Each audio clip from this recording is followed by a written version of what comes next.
Oke.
Shalom saudara, selamat malam. Salam jumpa kembali di channel GBIS Purwokerto dalam acara Doa Sehati GBIS Purwokerto malam hari ini. Saya menyapa saudara-saudara yang pada malam hari ini yang sudah bergabung di dalam channel kami GBIS Purwokerto. Semoga selalu dalam sukacita, selalu dalam perlindungan Tuhan, selalu dalam kebahagiaan. Jangan seperti Saul. Cerita Saul pada waktu lalu di dalam Alkitab, Saul merasakan gelisah karena apa? Karena merasa tidak didengar lagi, merasa ditinggalkan oleh Tuhan di dalam kehidupannya. Kenapa? Karena Saul tidak mendengarkan dan tidak mengindahkan perintah Tuhan. Dia tidak melaksanakan apa yang Tuhan perintahkan. Tapi saya yakin dan percaya kita semua, orang yang percaya pada Tuhan pada malam hari ini selalu melakukan dan mendengarkan perintah Tuhan. Haleluya. Amin. Yes. Amin. Mari sebelum kita masuk ke doa-doa syafaat kita pada malam hari ini, saya mau mengajak saudara untuk menaikkan satu pujian bahwa Tuhan selalu menyertai kita dalam setiap musim kehidupan kita.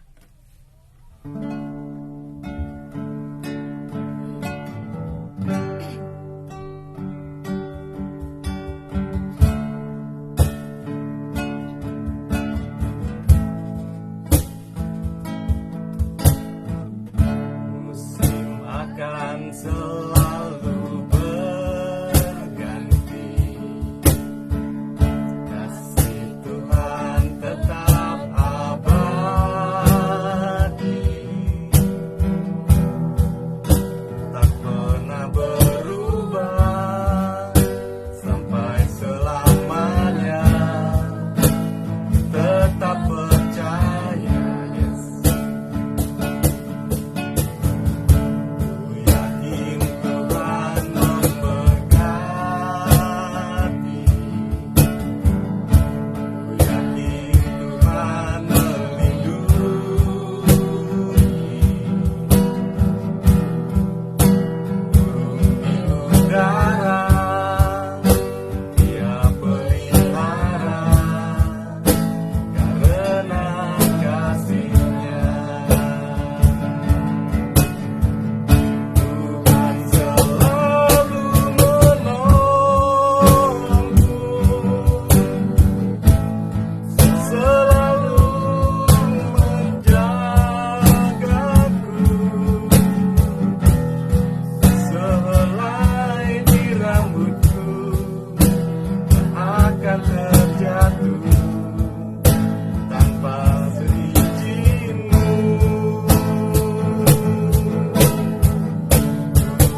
kasih ya Bapa atas kebaikan-Mu. Haleluya, haleluya, kami bersyukur ya Tuhan, kami bersyukur. Terima kasih untuk waktu yang sudah kami lewati Tuhan Yesus. Kami yakin dan percaya, kami tetap percaya Tuhan, bahwa kasih setia Tuhan itu selalu ada pada kami, selalu menyertai kami di setiap waktu kami. Terima kasih ya Tuhan Yesus. Pada malam hari ini kami akan mendengarkan kebenaran firman-Mu. Biarlah Engkau mengurapi kami yang menyaksikan kebenaran firman pada malam hari ini, yang mendengarkan kebenaran firman pada malam hari ini. Tuhan Yesus, Engkau berkati setiap kami. Biarlah firman yang kami dengar pada malam hari ini dapat menyembuhkan bagi setiap orang yang berseru kepada Tuhan, yang datang kepada Tuhan. Tuhan, berkati kami, jamah kami. Kami serahkan sakit penyakit kami ke dalam tangan-Mu. Terima kasih ya Tuhan Yesus. Dan kiranya firman Tuhan yang kami dengar pada malam hari ini juga dapat menjadi jawaban atas segala permasalahan kehidupan kami, atas segala persoalan yang sedang kami alami. Tuhan yang memberikan jalan keluar melalui firman-Nya. Terima kasih ya Bapa. Dan kiranya firman Tuhan yang kami dengar pada malam hari ini juga Tuhan dapat memberkati setiap kami yang setia kepada-Mu, dan setia dengan datang membawa ucapan syukur kepada-Mu, dan selalu bersyukur kepada Tuhan. Terima kasih ya Tuhan, memberikan berkat yang berkelimpahan kepada setiap kami yang percaya. Terima kasih Tuhan Yesus, berkati hamba-Mu Bapak Pendeta Nono Robi Harjo. Kiranya Tuhan memberikan hikmat yang luar biasa kepadanya Tuhan Yesus, agar suara Tuhan, agar maksud Tuhan dapat tersampaikan dengan full di dalam kehidupan kami, dan kami dapat mendengarnya Tuhan, dapat kami mencernanya dalam kehidupan kami, sehingga kami dapat melakukannya dalam kehidupan kami dengan setia. Terima kasih Tuhan, kami serahkan firman pada malam hari ini di dalam nama Tuhan Yesus Kristus. Haleluya, amin.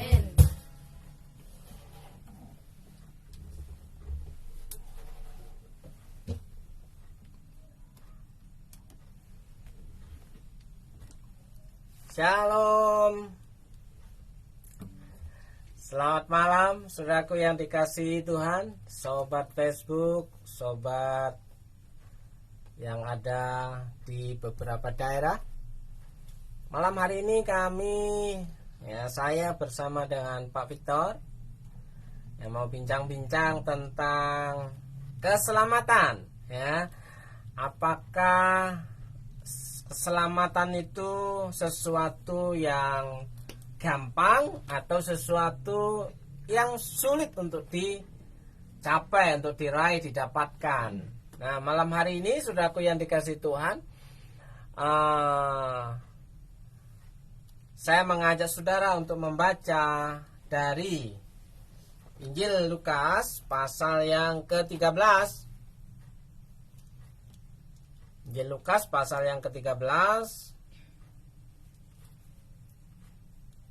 ayat yang ke-22 sampai dengan ayat yang ke-30. Jadi kita akan membaca bagian ini, ya. Saya minta Pak Victor untuk membaca. Lukas pasalnya ke-13 ayat yang pertama dengan perikop dosa dan penderitaan. 22 sampai 30. Maaf.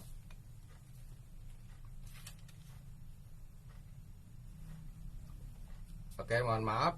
Lukas pasalnya yang ke-13 ayat yang ke-22 sampai yang ke-30 dengan perikop siapa yang diselamatkan. Kemudian Yesus berjalan keliling dari kota ke kota dan dari desa ke desa sambil mengajar dan meneruskan perjalanannya ke Yerusalem. Dan ada seorang yang berkata kepadanya, "Tuhan, sedikit sajakah orang yang diselamatkan?" Jawab Yesus kepada orang-orang di situ, "Berjuanglah untuk masuk melalui pintu yang sesak itu, sebab aku berkata kepadamu, banyak orang akan berusaha untuk masuk, tetapi tidak akan dapat. Jika tuan rumah telah bangkit dan telah menutup pintu, kamu akan berdiri di luar dan mengetok-ngetok pintu sambil berkata, 'Tuan, bukakanlah kami pintu. Dan ia akan menjawab dengan berkata kepadamu, aku tidak tahu dari mana kamu datang. Maka kamu akan berkata, kami telah makan dan minum di hadapanmu, dan engkau telah mengajar di jalan-jalan kota kami. Tetapi ia akan berkata kepadamu, aku tidak tahu dari mana kamu datang. Nyahlah dari hadapanku, hai kamu sekalian yang melakukan kejahatan. Di sanalah akan terdapat ratap dan kertak gigi apabila kamu akan melihat Abraham dan Ishak dan Yakub dan semua nabi di dalam kerajaan Allah. Tetapi kamu sendiri dicampakkan keluar. Dan orang akan datang dari timur dan barat dan dari utara dan selatan, dan mereka akan duduk makan di dalam kerajaan Allah. Dan sesungguhnya ada orang yang terakhir yang akan menjadi orang yang terdahulu, dan ada orang yang terdahulu yang akan menjadi orang yang terakhir. Demikian firman Tuhan pada malam hari ini. Puji nama Tuhan. Nah, Pak Victor, kalau malam hari ini kita membaca bagian ini, kira-kira dengan apa yang dimengerti oleh kebanyakan orang Kristen sampai hari ini, ya, orang Kristen yang ibadah di gereja, ya, di gereja-gereja itu, ya, kira-kira mereka paham tentang keselamatan dalam iman Kristen itu seperti apa kira-kira, Pak? Apakah mereka bisa selamat? Gimana caranya selamat untuk bisa masuk surga? Iya, yang sepengetahuan saya nih, mungkin pendapat saya pribadi ya, selama ini ya mungkin jadi orang Kristen itu percaya kalau dia itu diselamatkan. Mungkin hanya sebatas percaya kalau dia percaya sama Tuhan Yesus, dia akan diselamatkan. Mungkin sebatas itu kebanyakan orang. Tapi mungkin belum tahu apa yang harus dilakukan. Jadi hanya mendapatkan janji itu saja. Yang percaya kepada Tuhan Yesus diselamatkan. Tapi semudah itu kah, Pak, sebagai orang Kristen bisa masuk surga? Kira-kira? Mungkin bagi sebagian orang gampang ya? Gampang. Saya cukup percaya sama Tuhan Yesus. Tapi hidupnya bebas. Bebas. Ya, saya punya jaminan kok. Ya. Oke. Di layar monitor sudah begini pas? Ya, karena monitornya kecil ya. Ya, belum punya monitor yang besar, tapi tidak apa-apa lah. Yang penting sudah bisa untuk jadi berkat bagi saudara-saudara tanpa ada batas jarak dan waktu. Yes. Ya, kita bisa mengenal iman Kristen melalui pendalaman firman Tuhan, pendalaman Alkitab. Tadi Pak Victor punya gambaran kebanyakan orang Kristen mengenal keselamatan di dalam kekristenan, yaitu percaya Tuhan Yesus itu ya jaminannya masuk surga. Karena ada ayat-ayatnya ya, Pak ya. Betul. Ya, salah satu ayatnya, karena begitu besar kasih Allah akan dunia ini sehingga ia telah mengaruniakan anaknya yang tunggal, barang siapa yang percaya kepadanya ia beroleh hidup yang kekal. Apakah iya, pertanyaannya, semudah itu ya dalam kekristenan bahwa orang bisa masuk surga hanya dengan percaya ya? Nah, itu dia, Pak. Padahal di Roma dikatakan barang siapa yang percaya diselamatkan, mengaku dengan mulutnya juga diselamatkan ya, Pak ya. Iya. Ya kan? Yang percaya dalam namanya dia juga diselamatkan. Nah, tapi semudah itukah syarat-syarat menjadi orang Kristen untuk bisa masuk surga? Ya kan? Jadi ada banyak orang terlalu nyaman dengan kekristenannya sehingga dia yakin bisa masuk surga. Ya kan? Apakah benar kebanyakan orang Kristen itu percaya Yesus sebagai Tuhan, Pak? Mungkin ya boleh dikatakan seperti itu, percaya Yesus sebagai Tuhan. Dan mungkin karena juga dari turunannya juga dia orang Kristen awalnya ya, diajarkan untuk percaya Yesus itu sebagai Tuhan. Nah, kebanyakan seperti itu, Pak. Ya. Tapi sebenarnya kalau orang Kristen percaya kepada Yesus sebagai Tuhan itu harusnya dia mempercayai semua apa kata-kata yang difirmankan oleh Tuhan Yesus, dong, Pak? Harusnya, ya kan? Salah satu contoh, ya. Janganlah hendaknya kamu khawatir. Tapi Betul. banyak orang Kristen khawatir, Pak. Mungkin Semua semua ya? merasakan Termasuk kekhawatiran. pendetanya ya. Saya tidak menuduh. Iya. Termasuk pendetanya, ya kan? Kekhawatiran itu masih manusiawi kan, Pak? Tapi Manusiawi. kalau memperhatikan pernyataan Tuhan Yesus, itu kan kata-kata Tuhan Yesus sendiri. Janganlah kamu khawatir akan hidupmu.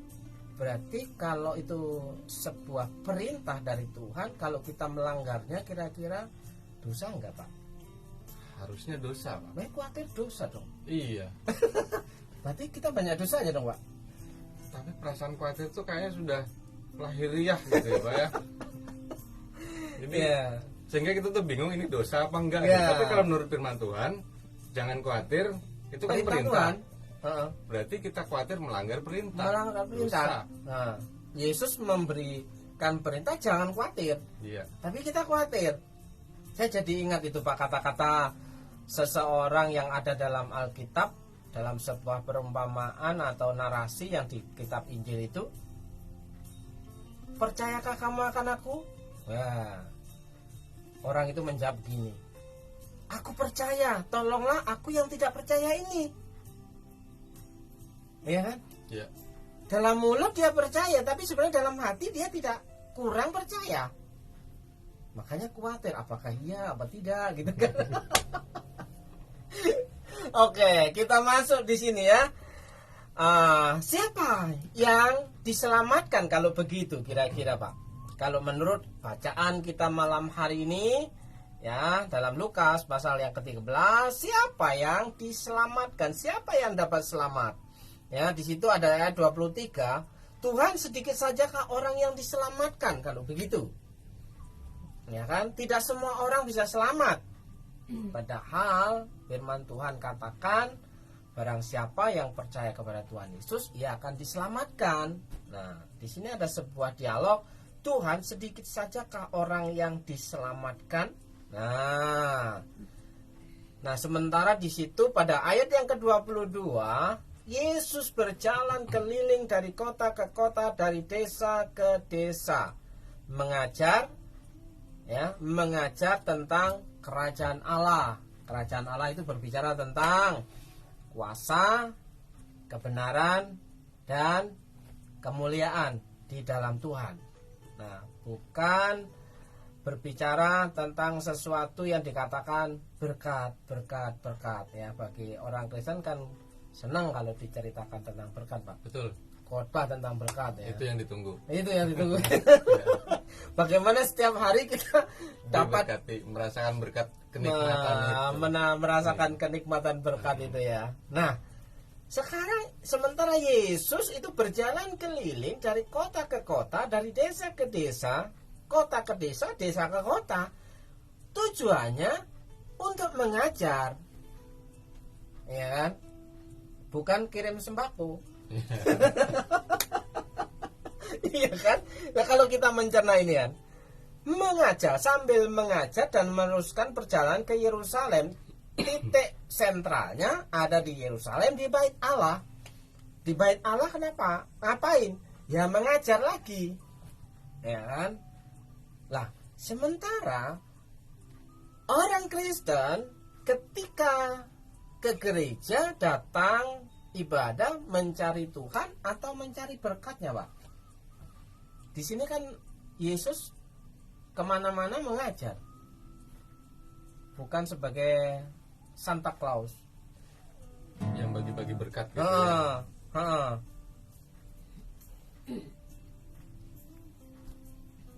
Nah, terus di sini ayat 24, Pak. Jawab Yesus kepada orang-orang di situ, berjuanglah untuk masuk melalui pintu yang sesak itu. Sebab aku berkata kepadamu, banyak orang akan berusaha untuk masuk, tetapi tidak akan dapat. Nah, melalui jawaban Tuhan Yesus ini, ya, untuk bisa selamat, untuk bisa masuk surga itu, ya, disuruh berjuang, Pak. Gimana, Pak, ini, Pak? Iya, dari ayat ini ya kalau kita mungkin secara duniawi tidak menafsirkan apa maksud Tuhan. Kalau kita membayangkan nih, berjuanglah masuk melalui pintu yang sesak itu. Nah, tentunya dalam pikiran kita hanya orang-orang yang mungkin bertubuh kekar, tenaga kuat yang bisa masuk ke situ. Karena untuk masuk ke situ dengan berebutan, ya, masuk pintu dengan berebutan, itu harus memerlukan tenaga yang kuat. Kalau kegedean gimana, Pak? Bisa masuk, Pak? Tergantung pintunya ya, Pak. Ya. Pintunya sempit, Pak. Pintunya sempit ini. Pintunya sesak. Ya, banyak orang akan berusaha untuk masuk, tetapi tidak dapat. Nah, jadi banyak orang itu, hampir semua orang punya harapan untuk bisa masuk pintu keselamatan itu, Pak. Tapi Yesus katakan, berjuanglah. Ya, perjuangan apa sebagai orang Kristen supaya bisa masuk melalui pintu yang sesak itu kira-kira, Pak? Ya. Sementara di sini ingat, yang punya pintu, yang punya rumah, ayat 25 berkata demikian, jika tuan rumah telah bangkit dan telah menutup pintu, kamu akan berdiri di luar dan mengetok-ngetok pintu sambil berkata, Tuan, bukakanlah kami pintu. Dan ia akan menjawab dan berkata kepadamu, aku tidak tahu dari mana kamu datang. Ini kata-kata dari dalam, di balik pintu ini, Pak. Ya, kayaknya ya. Iya. Nah, jadi kalau tuan rumah sudah menutup pintu, walaupun digedor-gedor, di situ tidak akan dibukakan. Karena apa? Tidak tahu kamu dari mana datangnya. Aku tidak kenal kamu, ibaratnya begitu ya. Nah, berarti salah satu syaratnya itu kita itu dikenal oleh tuan rumah. Nah, Ya. Berarti harus kenal dulu ya, Pak ya. Kenal dulu berarti. Supaya Kita bisa masuk. bisa minimal masuk. Tuan rumah tahu kita. Iya. Ya, cuma diintip aja dari dalam siapa itu. Ya. Oke. Nah, kita masuk lagi, Pak. Ayat 26. Maka kamu akan berkata, kami telah makan dan minum di hadapanmu, dan engkau telah mengajar di jalan-jalan kota kami. Nah, ini ada pengalaman kasus mereka, bahwa mereka itu juga pernah makan dan minum di depan Tuhan Yesus. Ya, ketika Tuhan Yesus mengajar di jalan-jalan, ketika ke kota, dari kota ke kota, dari desa ke desa, dari kota ke desa, dari desa ke kota. Ya, Tuhan Yesus kan mengajar di jalan-jalan kepada siapa saja, bertemu dengan orang, dia selalu mengajar. Dan di situ dikatakan ada perjamuan makan dan minum di hadapanmu. Nah, tapi kita lihat ayat yang ke-27. Ya. Tetapi ia akan berkata kepadamu, aku tidak tahu dari mana kamu datang, enyahlah dari hadapanku, hai kamu sekalian yang melakukan kejahatan. Nah, rupanya di sini kata kuncinya, Pak. Kenapa ada banyak orang yang ingin masuk melalui pintu yang sesak itu, tidak bisa masuk ke dalam ruangan. Nah, sehingga tidak dikenal oleh Tuan rumah. tuan rumah. Rupanya ada jawabannya di ayat 27 itu. Berarti yang bisa masuk itu orang-orang yang tidak jahat ya, Pak ya? Gimana itu, Pak?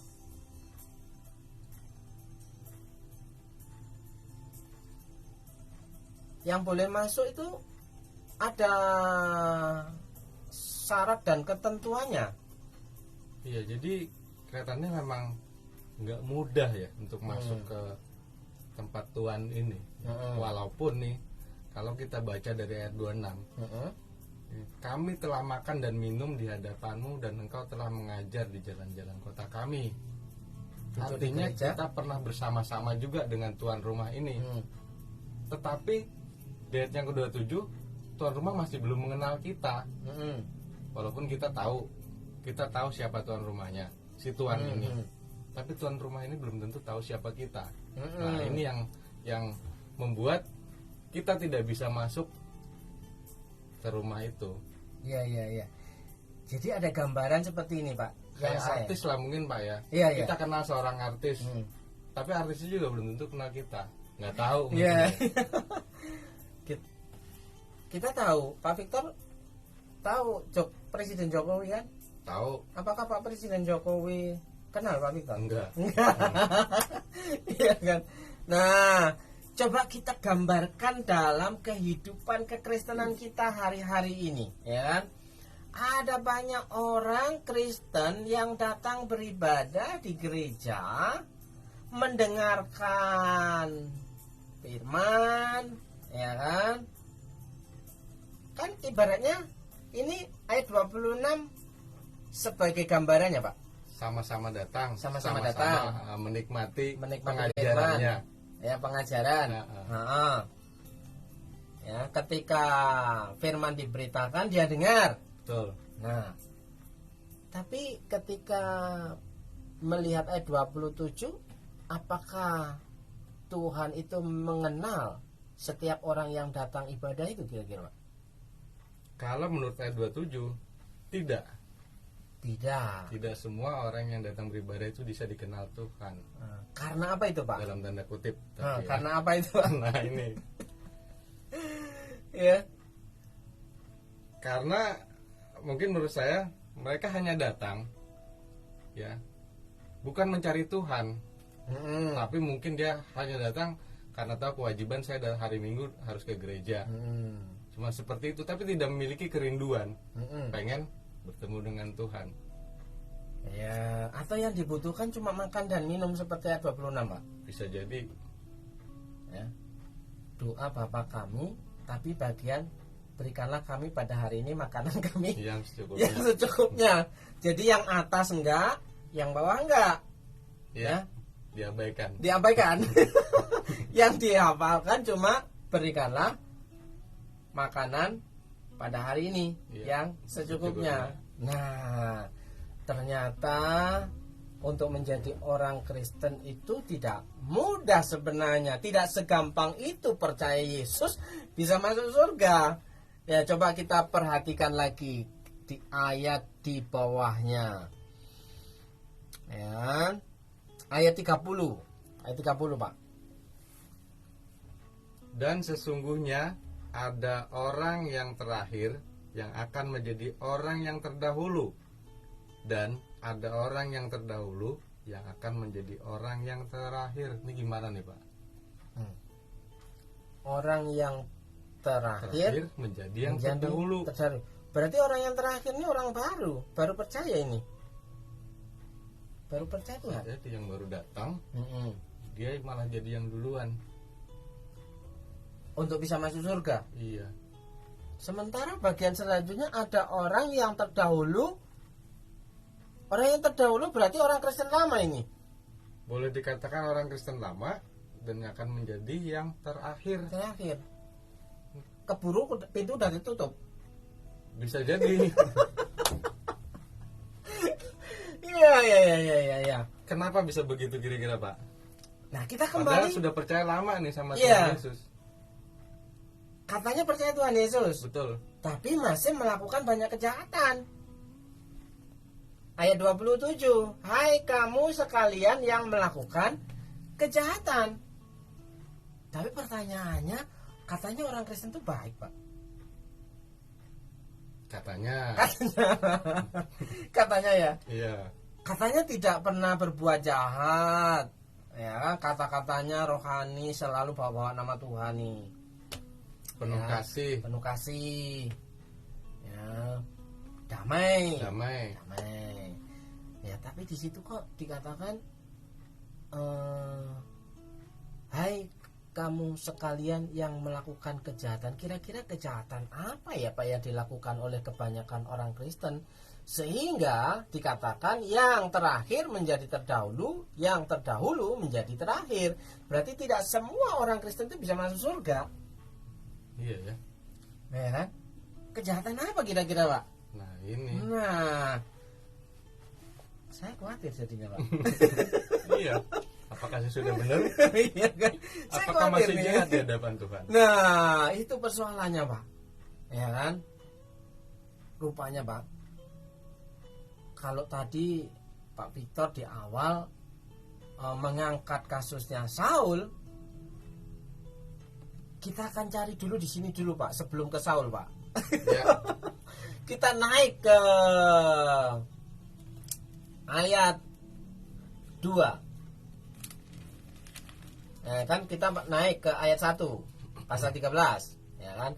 Pada waktu itu datanglah kepada Yesus beberapa orang membawa kabar tentang orang-orang Galilea yang darahnya dicampurkan Pilatus dengan darah korban yang mereka persembahkan. Ayat 2, Yesus menjawab mereka, "Sangkamu orang-orang Galilea ini lebih besar dosanya daripada dosa semua orang Galilea yang lain, karena mereka mengalami nasib itu."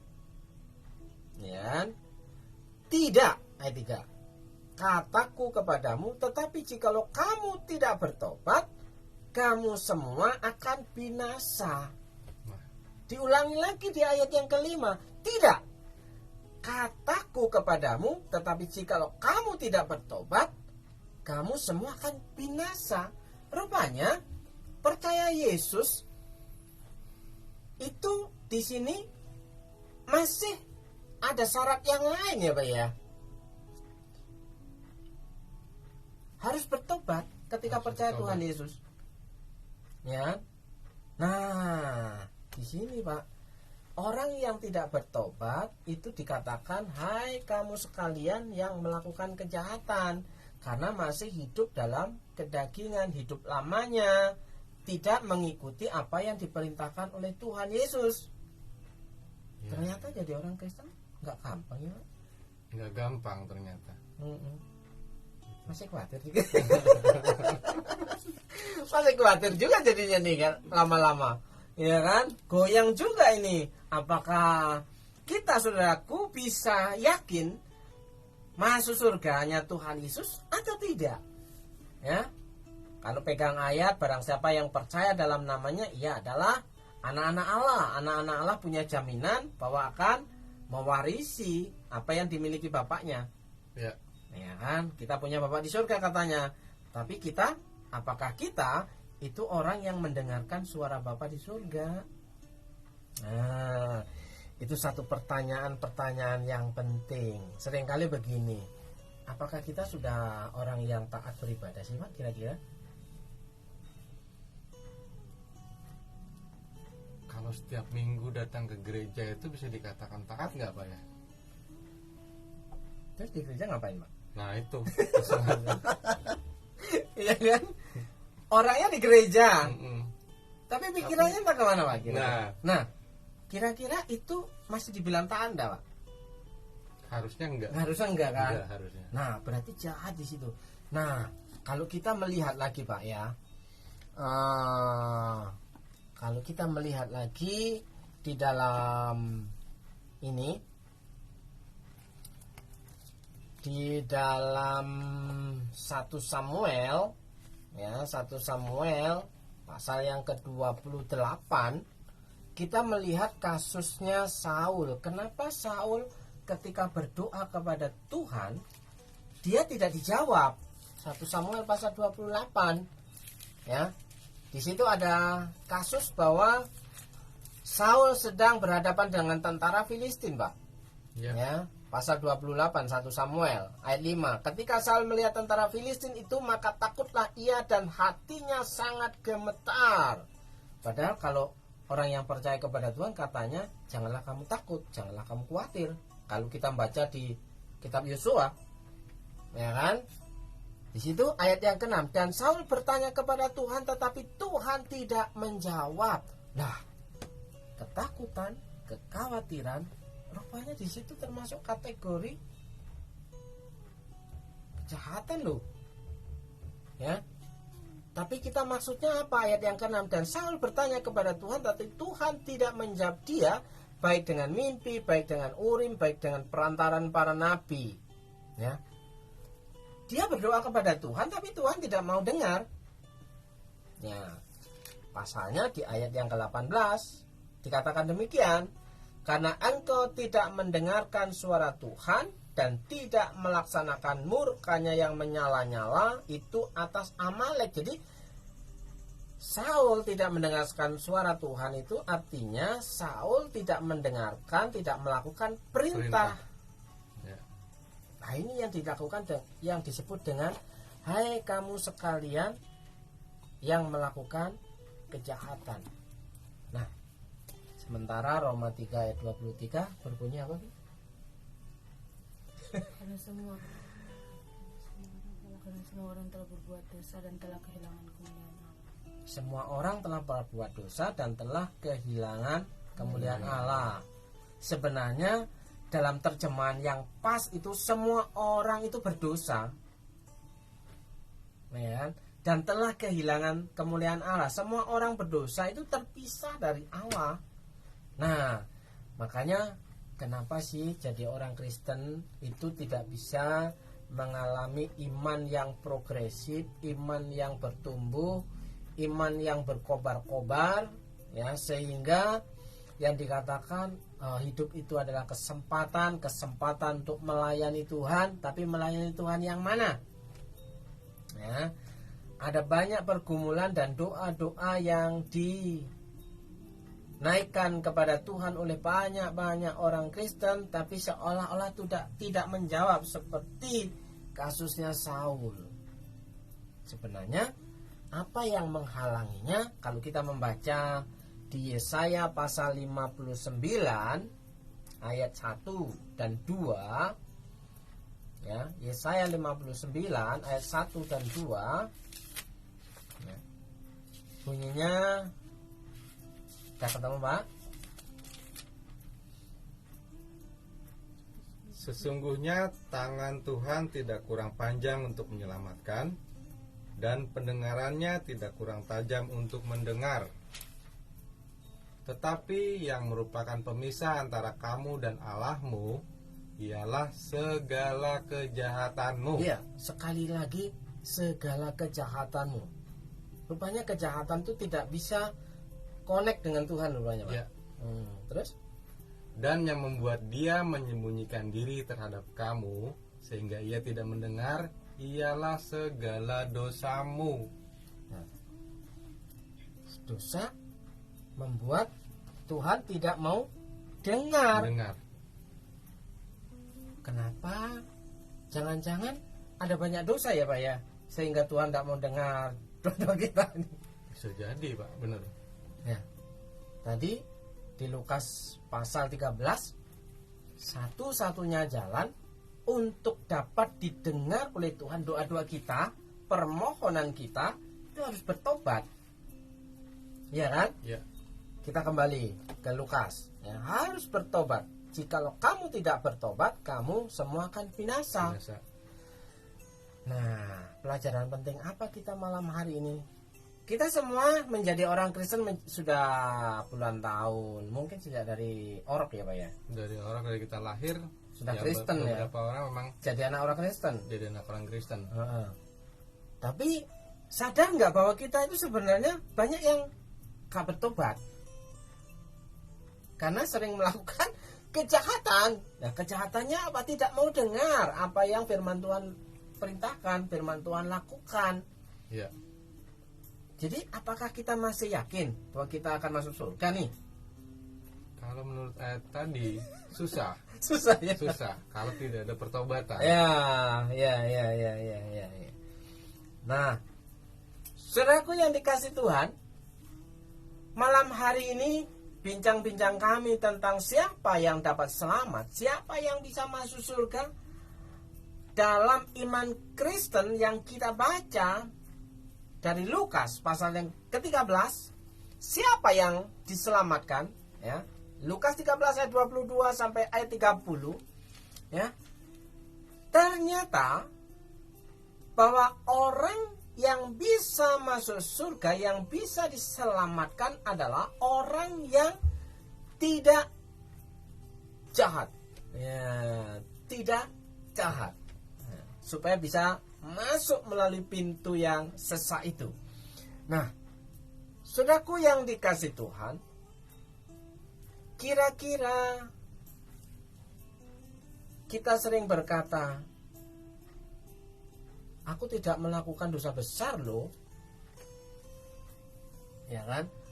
Apakah hanya dosa besar yang bisa membatalkan kita bisa masuk surga, Pak? Apakah di kekristenannya ada dosa besar, dosa kecil?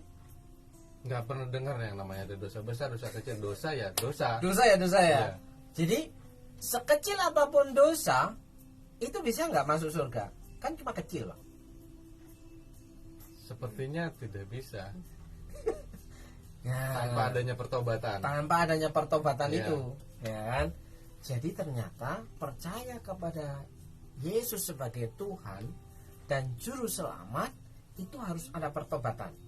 Ya. Jadi minta kekuatan Tuhan untuk tidak melakukan kejahatan sekecil apapun. Jadi harusnya kita semakin banyak belajar firman Tuhan ya Pak ya, supaya tahu, oh ini dosa enggak sih? Kalau tahu itu dosa, bertobat. Ya. Ya kan? Ya kalau itu tahu dosa, oh kira-kira firman Tuhan ini berkata demikian, kita pura-pura nggak dengar, itu dosa nggak sih? Dosa. Dosa Kita apa? tahu masalahnya. Berarti kita harus cepat-cepat bertobat, Pak. Iya. Oh.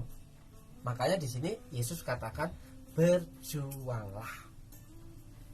Ya, berjuang itu bukan sekali dua kali, tiap-tiap hari kita harus berjuang untuk apa? Hidup dalam kebenaran, supaya tidak dikatakan sebagai orang yang jahat. Melakukan kejahatan sekecil apapun tidak bisa masuk melalui pintu yang sesak itu. Jangan sampai loh Pak, pintu gerbangnya ditutup. Nah, ini nggak ada Ya, kuncinya lagi. nggak ada kuncinya lagi. Nah, ingat, baik-baik sama Petrus. Iya kan? Nah, saudaraku yang dikasih Tuhan, siapapun saudara malam hari ini, ya, jika saudara menyimak perbincangan percakapan pada malam hari ini saya bersama dengan Pak Victor tentang keselamatan di dalam kekristenan, itu tidak semudah dan segampang orang Kristen kebanyakan pikirkan. Ya, percaya Yesus pasti masuk surga. Tapi di dalam bacaan kita saat ini adalah orang yang percaya kepada Yesus itu harus memperjuangkan imannya, ya kan? Orang yang percaya kepada Yesus itu harus hidup dalam kebenaran dan menjauhi kejahatan, ya. Orang yang percaya kepada Tuhan Yesus itu mau tidak mau mengikuti apa yang menjadi perintah Tuhan Yesus. Dengar-dengaran akan firman Tuhan supaya tidak menjadi ayat yang ke-30, dan sesungguhnya ada orang yang terakhir yang akan menjadi orang yang terdahulu, dan ada orang yang terdahulu yang akan menjadi orang yang terakhir. Demikian bunyi firman Tuhan pada malam hari ini, saudaraku yang dikasih Tuhan. Jadilah orang yang bukan yang terakhir, bukan yang terdahulu, tapi jadilah orang yang terdepan, berjuang mempertahankan iman saudara, supaya saudara bisa masuk melalui pintu yang sesak itu dan dikenal oleh sang tuan rumah. Jadi silakan masuk, duduklah dalam meja perjamuan, nah, menikmati kebersamaan bersama dengan tuan rumah. Sekali lagi, selamat berjuang untuk iman saudara, supaya saudara tetap dalam perkenanan Tuhan. Malam hari ini kita akan berdoa untuk saudara-saudara yang sudah bergabung bersama, ya. Berdoa untuk, ya, ada Ibu Elina, ada Ibu Yuli, ada Ibu Jatu, ya, dan siapapun saudara yang malam hari ini sudah bergabung, Kami percaya bahwa saudara adalah orang-orang yang sedang berjuang dalam iman percaya saudara kepada Tuhan, yang mendengarkan suara Tuhan dan berusaha bekerja keras untuk melakukan firman Tuhan itu. Jangan lupa tetap baca Alkitab saudara, supaya saudara tahu apa yang menjadi perintah Tuhan hari-hari ini. Nah, saudaraku yang dikasih Tuhan, sebelum saya berdoa untuk saudara semua, kita berdoa syafaat untuk bangsa dan kota kita. Saya minta Pak Victor untuk berdoa syafaat untuk bangsa dan kota-kota di mana kita tinggal. Mari kita satu hati dan kita mau berdoa untuk bangsa dan negara ini dan untuk kota ini. Terima kasih Tuhan Yesus atas firman-Mu yang kami dengar pada malam hari ini, dan biarlah firman-Mu dapat menguatkan iman kami dan kami tetap percaya dan tetap setia kepada Tuhan untuk kami dapat selalu melakukan hal-hal yang baik, menjauhi kejahatan agar kami dapat masuk dalam kerajaan Allah. Terima kasih Tuhan Yesus, kami mau berdoa untuk bangsa dan negara kami. Kiranya Engkau mengurapi, memberkati bangsa dan negara kami, dan kiranya bangsa dan negara kami dapat menjadi bangsa yang maju, bangsa yang mampu keluar dari keterpurukannya, bangsa yang mampu mesejahterakan masyarakatnya.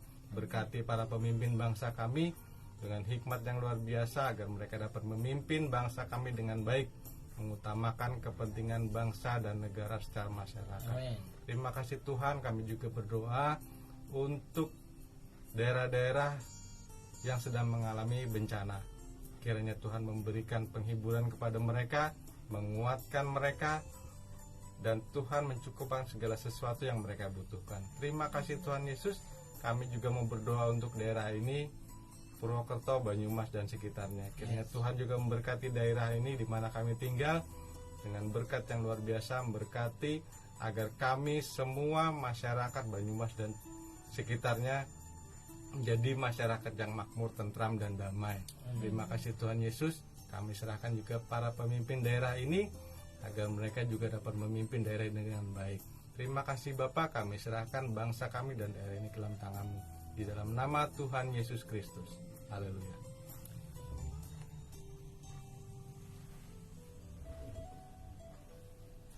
Saudaraku yang dikasih Tuhan, saya akan berdoa untuk saudara, siapapun saudara yang sedang mengikuti acara ini, yang sedang punya pergumulan dan masalah.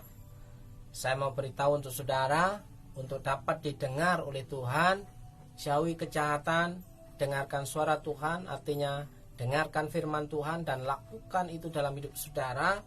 Saya percaya bahwa Tuhan itu akan menjawab doa-doa saudara.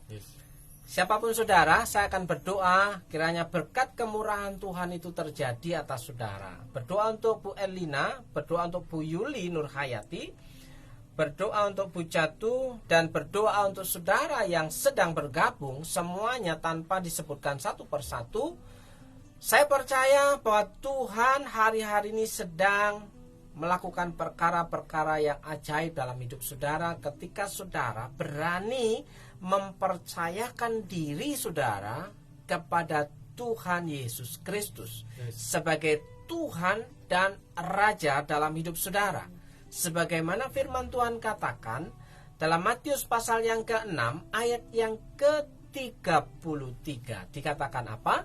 Bahwa carilah dahulu kerajaan Allah dan kebenarannya, maksudnya biarlah Allah memerintah dalam hidupmu sebagai raja, maka semuanya itu akan ditambahkan kepadamu. Tanpa engkau tahu, tanpa engkau minta pun, Bapamu yang di surga tahu apa yang engkau butuhkan. Jadi, saudaraku yang dikasih Tuhan, perkara-perkara ajaib, mukjizat itu masih ada. Perkara-perkara ajaib, berkat yang tidak lazim itu akan diperintahkan mendatangi hidup saudara.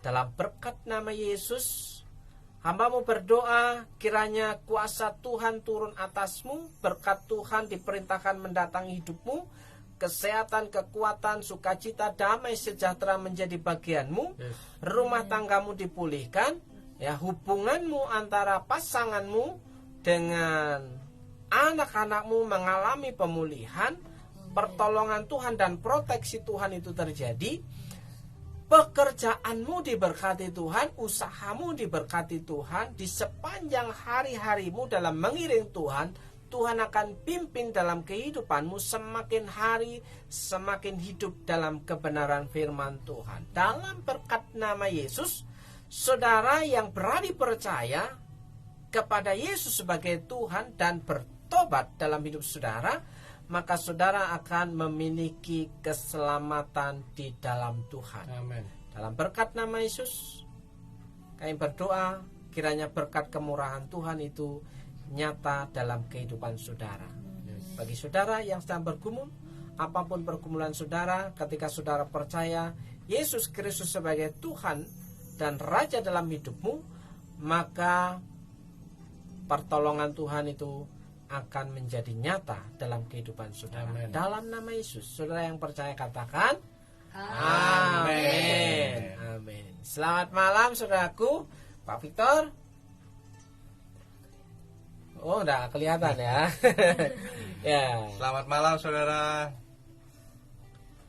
Sampai jumpa. Sampai jumpa di minggu yang akan datang di dalam doa sehati di channel GBIS Purwokerto. Shalom. Shalom.